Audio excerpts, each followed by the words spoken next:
d'encadrement. Est-ce que vous pouvez vous présenter? Qui êtes-vous et pourquoi vous êtes intéressé dans ce poste dans notre entreprise? Alors oui, volontiers. Donc moi je m'appelle Paul Wipo, j'ai 42 ans, je suis marié, j'habite à Neuchâtel. J'ai moi commencé par une formation en psychologie à l'université de Lausanne, j'ai un master. J'ai voulu poursuivre par la suite au niveau des ressources humaines, donc j'ai décidé de suivre le brevet en ressources humaines que j'ai obtenu. Au niveau de ma carrière, j'ai d'abord travaillé comme assistant chez Bulgari, avant de pouvoir avoir d'autres fonctions au niveau de la distribution alimentaire, chez Lidl notamment, qui a été ma première opportunité. Ça fait 15 ans maintenant que je travaille dans ce domaine d'activité et je pense qu'aujourd'hui avoir une grande expérience. Je dirais d'abord que j'ai eu la chance, moi, d'évoluer dans le domaine des RH depuis maintenant un certain nombre d'années, qui est une voie qui m'a toujours beaucoup plu. J'ai fait mes études là-dedans et j'ai eu la chance d'élaborer dans plusieurs industries différentes. Je dirais que grâce à mon attitude positive et le fait que j'essaie d'être toujours constructif auprès des équipes que j'ai pu manager, j'ai su arriver à des objectifs qui ont été réalistes et qui sont calculables aujourd'hui. Je pense être une personne diplomate. On dit de moi que je suis quelqu'un qui communique bien au sein des équipes et avec les gens de mon entourage de manière générale. Maintenant, la raison qui fait qu'aujourd'hui je suis présent avec vous, c'est que la Migros, pour moi, est une belle opportunité. C'est une entreprise qui m'intéresse, notamment parce que effectivement elle est reconnue, mais aussi parce qu'elle a toute une diversité de programmes, d'outils, d'entreprises qui sont alliés au groupe. Et ça, c'est, je pense, quelque chose d'intéressant pour quelqu'un qui rejoint votre société, votre coopérative. À côté de ça, effectivement, professionnellement, c'est pour moi une superbe opportunité de pouvoir développer mes compétences au niveau du management, qui sont déjà, je crois, intéressantes, mais avoir la chance de développer quelque chose encore sur un niveau supérieur, c'est ce qui me motive vraiment à être là aujourd'hui avec vous. Pendant votre carrière, vous avez eu des situations avec les syndicats. Pouvez-vous élaborer là-dessus, donner quelques exemples? Oui, évidemment, j'ai eu affaire aux syndicats.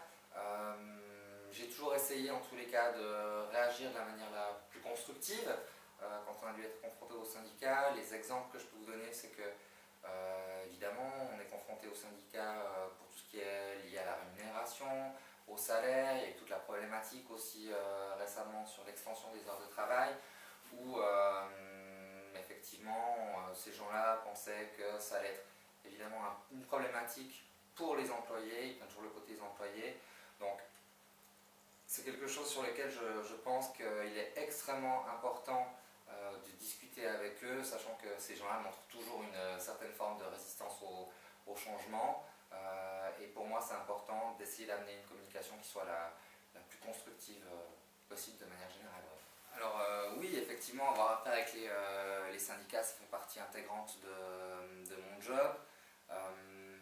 Je vais peut-être vous donner un exemple très concret qui nous est arrivé il n'y a pas très longtemps. Je pense que Migros a dû se retrouver confronté aussi à ça. Au moment où à Neuchâtel on a mis en place et commencé à parler beaucoup des ouvertures plus longues et d'élargir les horaires dans le secteur de l'alimentation et de la vente, évidemment nous ce qu'on a fait chez nous, c'est d'être peut-être proactif par rapport à cette démarche. J'ai pris moi la peine de prendre certains contacts avec les syndicats afin de discuter, sachant qu'il y aurait certaines réticences évidemment et puis qu'on les aurait peut-être contre nous. Donc on a fait des réunions, on a discuté ensemble, on a mis en avant aussi quels pouvaient être les différents points qui seraient bénéfiques, alors non seulement pour la population de manière générale, pour que les gens puissent avoir une plus grande liberté pour faire leurs courses, mais également aussi pour les employés, ce que ça pouvait amener, et puis au niveau du marché de l'emploi, ce que ça pouvait amener également, sachant qu'on a prévisionné que ça signifierait la création de nouveaux emplois, qu'avec des ouvertures un peu plus tardives sur le samedi, évidemment, d'une façon ou d'une autre, ça voulait aussi dire peut-être une hausse de salaire pour les employés, ce qui était assez intéressant. La discussion nous a amené sur quelque chose d'assez concret, on a pu parler avec intelligence, se comprendre, et au final, on a du coup pu discuter aussi avec nos employés, parce que pour nous c'était aussi important de communiquer avec les employés. Comme je vous l'ai dit, je crois que c'est important. Et ça a été relativement bien accepté, toujours des résistances comme partout. Mais en tous les cas, c'est passé et plutôt avec le sourire. Dans notre secteur, comme tu sais très bien, c'est très important d'avoir l'exact nombre des employés dans les différents départements, vu le flux des clients, pour être bien balancé avec le nombre des employés à chaque moment. Est-ce que tu étais impliqué là-dessus dans votre entreprise avant, et tu peux me donner quelques exemples de ça? Je sais pas trop. J'ai été effectivement responsable moi, du recrutement, plus tout ce qui était au niveau de la planification pour les différents employés.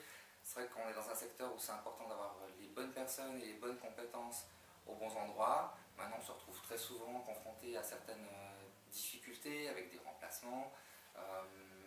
On a mis en place, en tous les cas, chez nous, un système aussi qui nous permet d'être plus flexible au niveau des employés pour pouvoir les remplacer suivant les différents secteurs, les différents sites, et faire appel aussi à une certaine forme de polyvalence. Maintenant, effectivement, on doit toujours faire attention dans ce cadre-là, quand on met des choses en place comme ça, pour rester aussi en lien avec les lois sur le travail. Je pense que la question des flux, c'est une question qui est très très importante et sur laquelle on a à faire tous les jours. Avoir la bonne personne au bon endroit, je crois que c'est ça qui favorise aussi le fait que le chiffre d'affaires soit meilleur. J'ai peut-être un autre exemple par rapport à ça. Il y a une chose qu'on a mis en place, nous, là où on travaille actuellement. On a un objectif qui est fixé, c'est de ne pas avoir plus de 4 clients en file d'attente à chaque caisse. Évidemment, c'est toujours un peu compliqué. Vous le savez, quand il fait grand beau, on n'a pas beaucoup de monde dans les centres commerciaux. Par contre, du moment qu'il y a une journée un peu plus pluvieuse, ça se remplit de façon assez extraordinaire, assez magique. On pourrait se dire que c'est bon pour le business. Le problème, c'est qu'effectivement, au niveau des charges, on doit quand même pouvoir le gérer et que le temps, notamment, n'est pas toujours facile à prévoir. Ce que moi, j'ai mis en place, c'est effectivement de pouvoir réfléchir à l'engagement, notamment de personnel auxiliaire, qui nous permet d'avoir un meilleur flux, une meilleure rentabilité, et du coup de rentrer d'une façon plus optimum dans nos coûts. Ce sont des gens qu'on a formés gratuitement, donc on a mis tout en place un système de formation pour qu'ils soient le plus polyvalents possible aussi chez nous, qu'ils puissent travailler tant dans les rayons qu'à la caisse, qu'au niveau du magasinage, c'était important. Mais sans contrat fixe, évidemment, ces gens-là attendaient à la maison, ou attendent à la maison, qu'on les appelle sur certains moments. Alors c'est beaucoup des femmes au foyer, peut-être des mères pendant les heures où les enfants sont à l'école. Il y a beaucoup d'étudiants aussi universitaires qui ont peut-être un peu plus de temps à donner, venir travailler. Ça fonctionne très bien.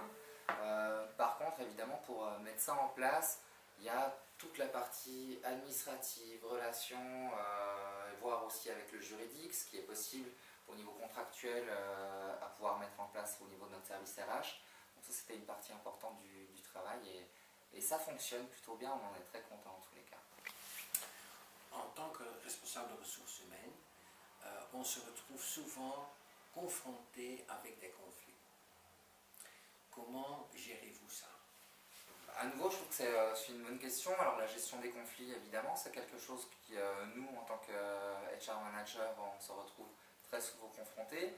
Moi-même, je suis un spécialiste, j'ai été formé et entraîné sur la gestion des conflits. C'est quelque chose qui m'a toujours intéressé. Je crois que c'est important de pouvoir continuer à maintenir un certain niveau de respect et puis une capacité à discuter, que ce soit autant entre différents types d'employés, que ce soit des salariés, des cadres, à tout niveau. Moi, pour ma part, j'essaye de m'impliquer d'une certaine façon, mais toujours garder une certaine distance, de traiter les gens avec respect, de pouvoir me montrer à l'écoute et donner les bons conseils quand il le faut. Bon, si je comprends bien votre question, je pense que vous voulez parler de mes capacités de médiateur en tant que manager des ressources humaines. Moi, dans tout ce qui est au niveau de la gestion de conflit, j'essaye au maximum d'appliquer une méthodologie méthodologie que j'ai eu la chance d'apprendre récemment chez Lidl et que j'ai pu mettre en pratique il n'y a encore pas très longtemps. Ça date d'il y a un ou 2 mois peut-être maximum. Je me suis retrouvé face à une problématique où j'avais le responsable du rayon fromagerie qui est venu vers moi, s'adresser à moi en me disant qu'il avait un grand problème avec la logistique et les stocks, qui lui faisait perdre du temps, c'était pas optimum pour sa mise en place et la présentation de ses fromages dans son étal, etc. etc. Donc très plaintif et assez remonté par rapport au stock en disant que la gestion était vraiment très mauvaise. J'avais pas eu forcément d'autres plaintes au niveau des stocks à ce niveau-là. Ce qu'on a fait et ce que j'ai moi principalement fait en suivant donc, cette méthodologie aussi sur laquelle j'ai été formé, c'est simplement de m'intéresser à l'être humain, à me poser la question du comment. On s'est réunis, on a discuté, on a communiqué, ce qui je pense est la base de toute gestion de conflit, c'est de réussir à faire en sorte qu'un parti et l'autre puissent trouver des points d'accord, des points d'accroche, pour qu'ils puissent être le plus à même eux-mêmes ensuite de définir et de trouver des solutions, sans que je doive forcément m'impliquer plus que ça sur un premier temps. Ça a très très bien fonctionné, ils sont arrivés à des résultats au final qui permettent que et la logistique puisse continuer à travailler, ils ont même optimisé certaines choses dans leur service interne, et en fromagerie tout se fait dans les temps, il n'y a plus de pertes, donc ça c'est intéressant. Et moi ils m'ont remercié en tous les cas les deux encore après en me disant que c'était agréable d'avoir été écoutés et puis qu'on arrive à des solutions tous ensemble.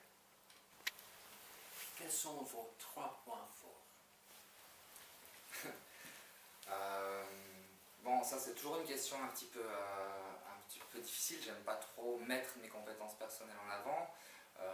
Je dirais que mes points forts c'est peut-être ce que j'ai déjà dit précédemment évidemment, mais mon expérience dans le recrutement, je crois, qui est très très importante, ma capacité à avoir une très bonne gestion des conflits au sein d'une entreprise, et puis également mes capacités relationnelles qui me permettent d'établir certains liens, notamment avec les syndicats. Je crois que ça aide. À cette question, j'ai envie de répondre. J'ai eu la chance récemment de faire certains tests, et j'ai notamment fait le test du 360, je pense que vous connaissez. Ça m'a sorti des points que j'ai trouvé intéressants et pertinents. Ce que ça a relevé, c'est mes capacités d'analyse. Je suis quelqu'un qui suis extrêmement analytique. J'ai besoin de pouvoir me référer aussi à des choses qui sont très concrètes. Donc ça, c'est quelque chose qui est fort dans ce qui a pu être relevé au niveau du test. Ça a aussi relevé ma capacité en communication. À nouveau, on répète ce qu'on a déjà dit, mais dans les liens que je peux avoir avec les employés, ce que je peux mettre en place. Donc ça c'est quelque chose qui est très très fort chez moi. Et puis il y a encore effectivement toute cette notion au niveau du management. Il faut dire que c'est depuis mon précédent emploi en définitive que j'ai la chance de pouvoir mettre en place au niveau du management tout ce qui est lié peut-être au développement de certains talents, à pouvoir coacher certains employés, aller un peu plus loin dans cette notion-là du relationnel et du développement, qui me plaît en plus de ça énormément et sur lequel je pense que j'arrive à des résultats intéressants et fonctionnels. Je pense notamment à une personne qui travaillait chez nous au niveau de l'administration sur des tâches assez répétitives quand même. Et on a réussi à la développer. Je crois que c'était son désir aussi, même si j'en parlais pas plus que ça, mais on a réussi à l'identifier. Et gentiment, on a commencé à la mettre au niveau de la gestion des salaires, avec notre responsable des salaires. Et elle prend beaucoup de plaisir, elle a pu se développer. Et ça, c'est toujours très intéressant, je crois, dans le cadre d'une équipe et d'une entreprise, de voir qu'on peut développer ça. Je crois que ça fait partie de mes forces, peut-être une vision et l'envie d'aller un peu plus loin de construire. Si je demandais à votre supérieur quels seront vos points d'amélioration, que dirait-il? J'apprécie beaucoup que vous me posiez cette question, parce que je pense que mon ancien responsable pourrait vous dire que ce qui peut être amélioré au niveau de mes compétences, en définitive, c'est évidemment peut-être sur des produits plus avancés sur Excel. Là, j'aurais peut-être des choses encore à pouvoir performer, à apprendre, notamment je pense à des sur lequel mes compétences sont assez limitées. Et évidemment, j'ai envie de pouvoir me développer aussi là-dedans. Un deuxième point serait certainement mes compétences linguistiques. Sur le poste, effectivement, c'est demandé le français. Pour ma part, c'est ma langue maternelle. Par contre, au niveau de l'anglais et de l'italien, qui sont des langues qui m'intéressent et qui, je pense, pourraient être bénéfiques pour ma carrière, sont des choses que je ne maîtrise pas suffisamment aujourd'hui, un peu en vacances, mais sans plus. Donc ça, je suis très intéressé aussi à pouvoir le développer. Et sur un plan peut-être très professionnel aussi, mes compétences au niveau finance. On a souvent affaire en tant qu'RH avec les financiers, ce qui est de plus en plus d'ailleurs. Maintenant, moi, il me manque peut-être aujourd'hui quelques compétences et connaissances pour pouvoir avoir une meilleure coordination et une meilleure gestion des ressources humaines aussi. Ce qu'il dirait, certainement que mes plus grandes forces peuvent être également mes plus grandes faiblesses, et je crois que ça peut se voir. Comme je le dis, je suis quelqu'un plutôt dans l'analyse. Je peux des fois peut-être même devenir un petit peu trop pointilleux, trop précis sur certaines choses. Je suis très exigeant envers moi-même, ça c'est un point qui est important, et j'essaye toujours d'arriver à mes objectifs, mais je peux être aussi très exigeant envers les autres. Et ça, des fois, ça peut être plus ou moins bien vécu. Comme je vous l'ai dit, j'ai des capacités relationnelles qui me permettent quand même, dans un certain sens, d'arrondir les ongles. Mais effectivement, toute cette notion de communication, de gestion aussi des gens et de discussion avec eux, je me suis rendu compte dans mes différentes expériences que parfois je peux me montrer aussi trop émotionnel, malgré mon côté analytique, notamment dans toutes ces discussions avec les syndicats, même si j'essaie de garder la tête froide, parfois l'émotionnel prend un pas. Ça, je pense que c'est quelque chose que j'ai su identifier à un moment donné. D'ailleurs, je suis allé vers mon responsable de l'époque et il pourra vous en parler très bien si vous l'appelez. Et il a pu m'aider, il a pu me coacher, il a pu aussi m'aider à me développer dans ce sens-là. Donc ça, c'est intéressant et j'hésite jamais à aller demander de l'aide à mon management quand j'en ai besoin. Une des troisièmes choses que je mettrai en avant peut-être, c'est un manque d'expérience au niveau du management sur des très grandes équipes. Pour l'instant, j'ai managé des équipes de petite à moyenne envergure, ce que j'ai trouvé vraiment très très formateur. Et aujourd'hui, c'est quelque chose que j'ai envie de développer, d'aller plus loin à ce niveau-là.